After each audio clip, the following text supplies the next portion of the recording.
Good morning बच्चों, very very good morning बच्चों। ऐसा है कि ये आपका 12.3 का हम जो कर रहे हैं क्वेश्चन नंबर 6। मैंने क्वेश्चन लिखा नहीं, मैं आपको वैसे ही बता रहा हूँ।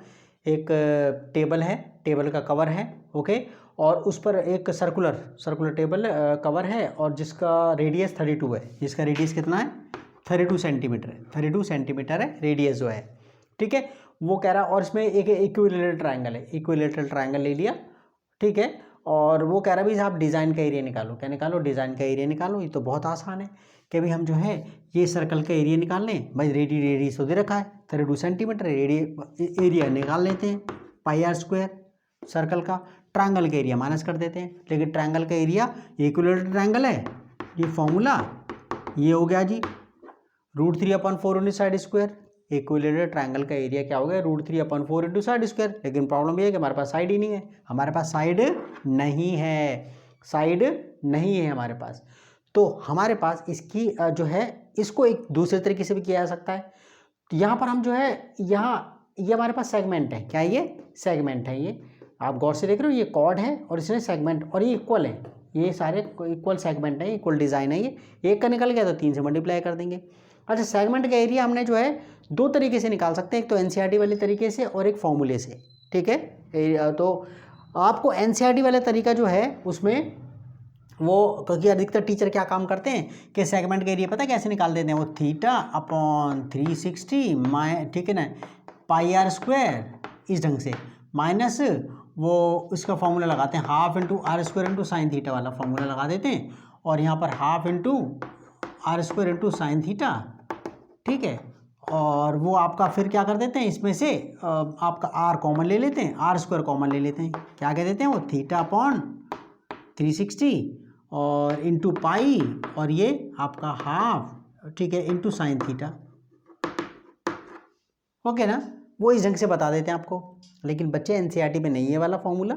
मैं तो ऐसा है कि हम जो है ना, हमने एनसीईआरटी वाला तरीका जो है वो आपका किया है, एक ये मैं दो तरीके से किया मैंने, ठीक है। इस टाइप के क्वेश्चन को मैंने 2-3 तरीके से करने की कोशिश की है। तो देखो यहाँ ये आपने हम फॉर्मूले का यूज़ करेंगे, लेकिन प्रॉब्लम ये है इसके अंदर, ये जो फॉर्मूला है, ये जो फॉर्मूला है बच्चे 10th लेवल पर, ये जो फॉर्मूला है वो 90 तक एप्लीकेबल होता है। क्या होता है? 90 तक। आप 90 तक आपकी थीटा की वैल्यू, आपकी जो थीटा की वैल्यू है, अगर आप 90 तक आ गई, जो सेंटर एंगल है, अगर इसको जो सोच कर देखो, इसको ज्वाइन कर दिया, ये अगर ये सेंटर एंगल 90 तक है, सेक्टर एंगल या सेंटर, ये जो एंगल 90 तक है तो काम करेगा। 90 से ऊपर गया तो ये फॉर्मूला फेल हो जाता है, ओके। तो एक फॉर्मूला और आता है, वो आर स्क्वायर, ठीक है ना, इंटू साइन हाफ थीटा, क्या sine half theta into cos, ये आता है फॉर्मूला, ये वाला फॉर्मूला आपका फिर ये आता है फॉर्मूला, ठीक है। अच्छा, अब ये फॉर्मूला हमारे पास, क्योंकि आधा कर देता है ये 120 को आधा, तो हमारे को टेबल जो याद करनी होती है ना, हम 0 से 90 के बीच की टेबल याद करते हैं। हमें 120 की वैल्यू नहीं पता, हमें 120 की वैल्यू नहीं पता, ये वाला फॉर्मूला हमारा काम नहीं करेगा इसके अंदर। ये 120 से मतलब 90 से जब ऊपर हो जाता तो ये वाला फॉर्मूला यूज़ काम नहीं, ये वाला काम करता है 90 से ऊपर और 180 तक, 180, ठीक है ना। 180 से पहले ये काम कर जाएगा, 90 से बड़ा होने पर, और आपका 180 से नीचे। वैसे तो किसी के लिए भी काम कर जाएगा, किसी के लिए काम कर जाएगा, लेकिन 30 हो गया तो वो 15 कर देगा आपके में, फिर 15 की वैल्यू नहीं है क्या, तो वो प्रॉब्लम क्रिएट करता था। आपके इन्हें बोलते हैं स्टैंडर्ड एंगल्स, 30 का, 45 का और 60 का और 90 का स्टैंडर्ड एंगल्स होते हैं। तो आपको ये वाला फॉर्मूला हम ये वाला यूज़ करके अब करेंगे इसके अंदर, और आप एनसीईआरटी वाले तरीके से बोर्ड में आप जो करके आओगे, आप एनसीईआरटी वाले तरीके से करके आओगे। क्या आप एनसीईआरटी वाले तरीके से करके, वो ध्यान कर लेना, इस फॉर्मूले से मत करके आना। You are going to have some problems, तो वहाँ पर मार्क्स वगैरह देने के मामले में, ठीक है।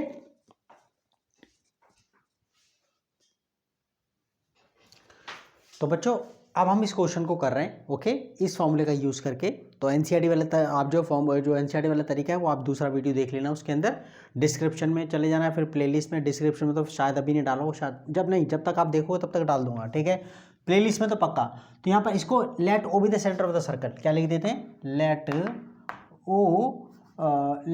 ओ be the centre of the cover, centre of the table, of table cover, उसका ना ओ सेंटर ले लेते हैं, ठीक है ना, ओके। और ज्वाइन कर देते हैं इसमें, join O B, join, okay, join OB and OC, join OB and OC, join कर दिया। अच्छा हमारे पास अब इसमें 120 के एंगल करके दिखा देते हैं उसे, ठीक है ना। यहाँ पर हमारे पास ओके, वहाँ पर एक्चुअली जो मैंने जो मेथड किया है ना उसमें ट्रायंगल की साइड निकाली है। क्या निकाली है? ट्रायंगल की साइड निकाल करके तो और फिर सर्कल के एरिया में से ट्रायंगल के एरिया माइनस कर दिया। तो यहाँ पर हम दूसरे तरीके से कर रहे हैं, देखो यहाँ पर सेगमेंट वाले तरीके से कर रहे हैं। तो यहाँ पर हमारे पास इतना आ गया clearly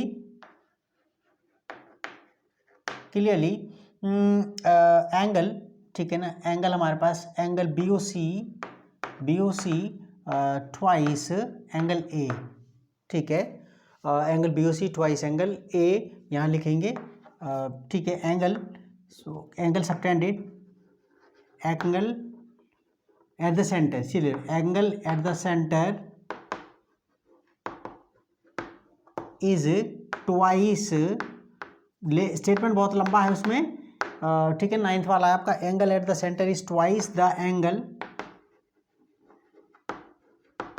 at the remaining part, at the remaining part of the circle, that's all. ये रीजन दे दिया, ओके। तो BOC हमारे पास ट्वाइस एंगल A का, और हमारे पास इंप्लाइज एंगल BOC कितना हो गया? ट्वाइस एंगल 60 लिख देंगे, since ABC is an equilateral angle, ABC is equilateral triangle, ठीक है, इक्विलेटरल ट्रायंगल। ये रीजन दे दिया क्योंकि ABC इक्विलेटरल ट्रायंगल है, तो यहाँ पर 60 का आ गया ये, दैट्स ऑल, ठीक है ना। यहाँ पर A जो है एंगल कितना, ये सारे 60 के तो ही है, A और B और C सारे 60 के, तो ये हमारे पास कितना आ गया? 120 का आ गया। कितना का? एंगल BOC कितना आ गया? 120 का आ गया बच्चे। तो अब सीधा का सीधा इसके अंदर कर देते हैं, इसके अंदर ये सीधा 3 सेगमेंट का एरिया, 3 सेगमेंट का एरिया हम सीधा निकाल देते हैं, 3 सेगमेंट का एरिया, ओके।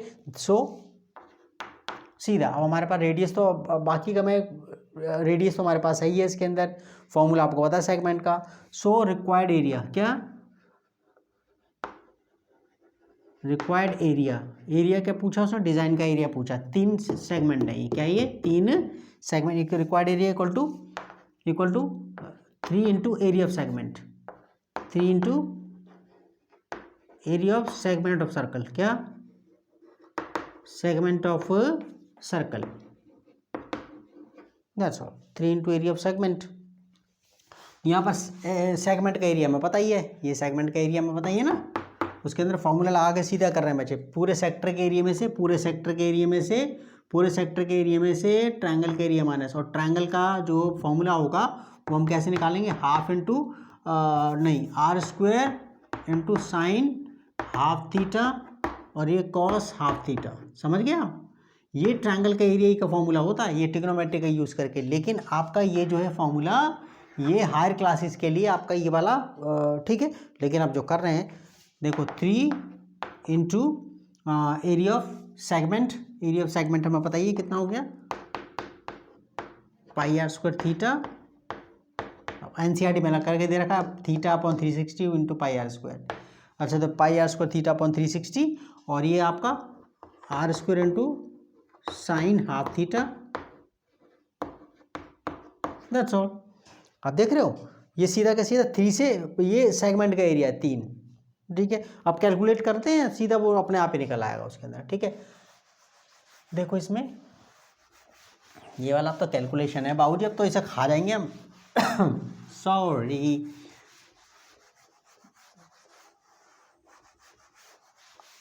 देखो इसमें नेक्स्ट आप कैलकुलेट करते हो बेटा, कैलकुलेट के बारे में कुछ कह रखा, कुछ नहीं कह रखा इसमें। रेडी, अब आएगा मार काट में मज़ा।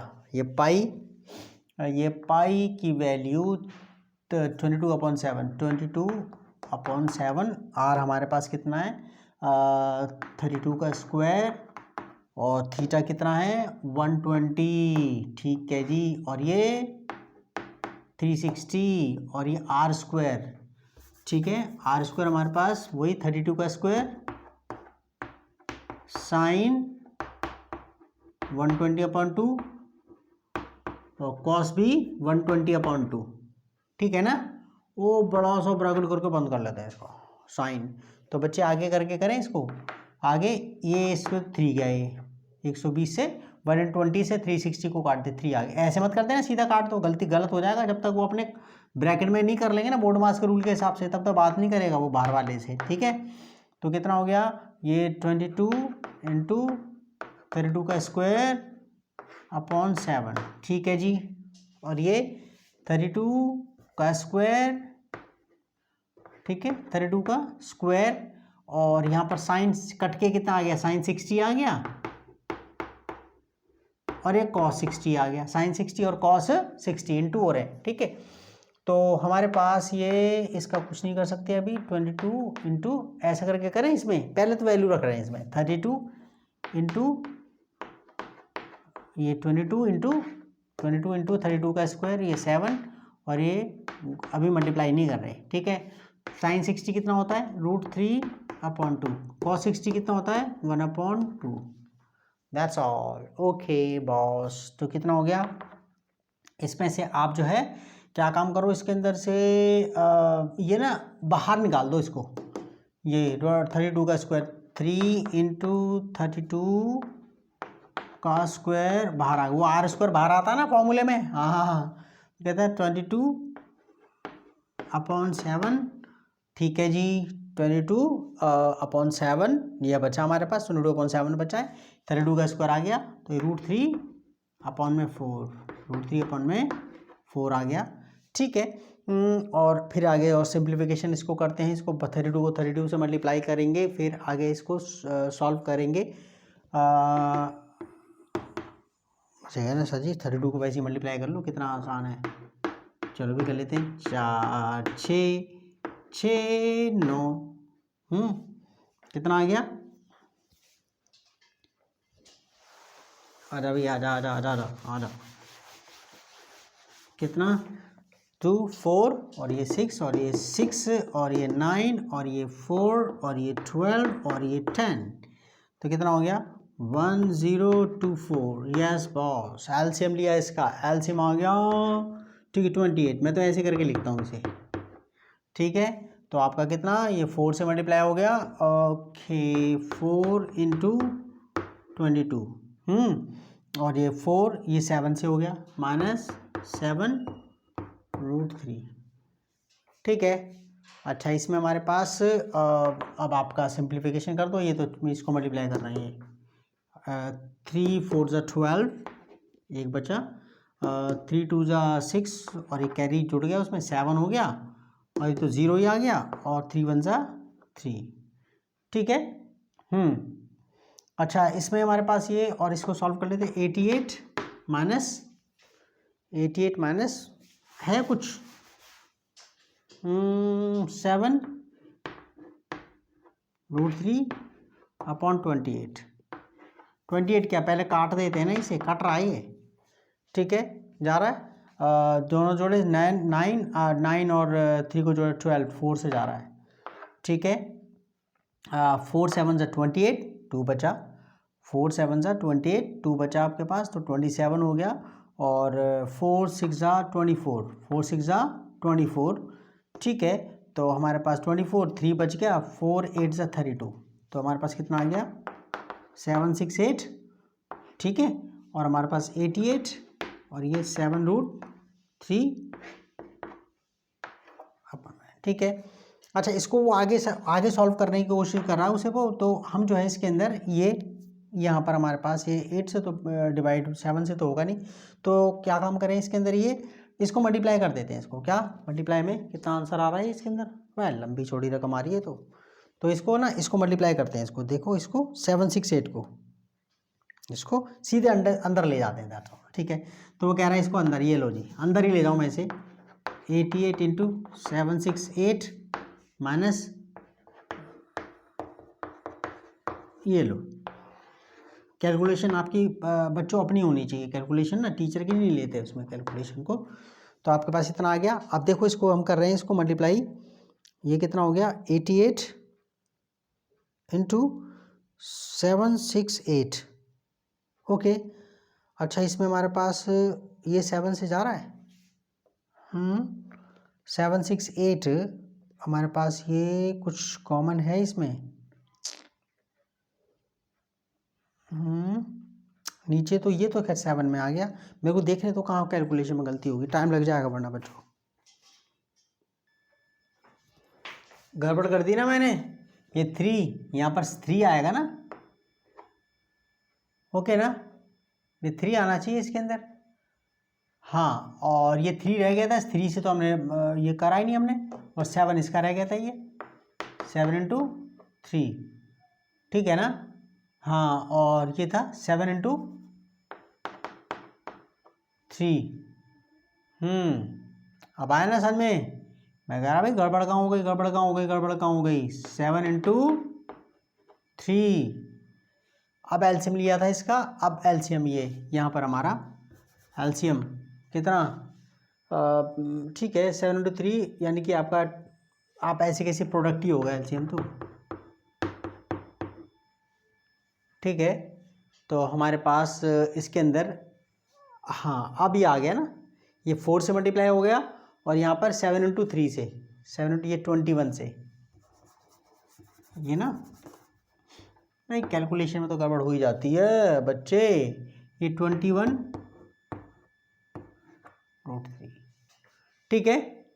अब आ गया बच्चे, अब आ गया, अब इसको छोड़ेंगे नहीं, हो गया 3 से 3 गया, ओए ओए 4 से 4 टू ज़ा 8 कटेगा, ठीक है 4 टू ज़ा 8, तुम्हारा जो है ये, ठीक है ना, 4 टू ज़ा 8, 2 बचा, 4 5 ज़ा 20 और 4 6 ज़ा 24, ओके ना।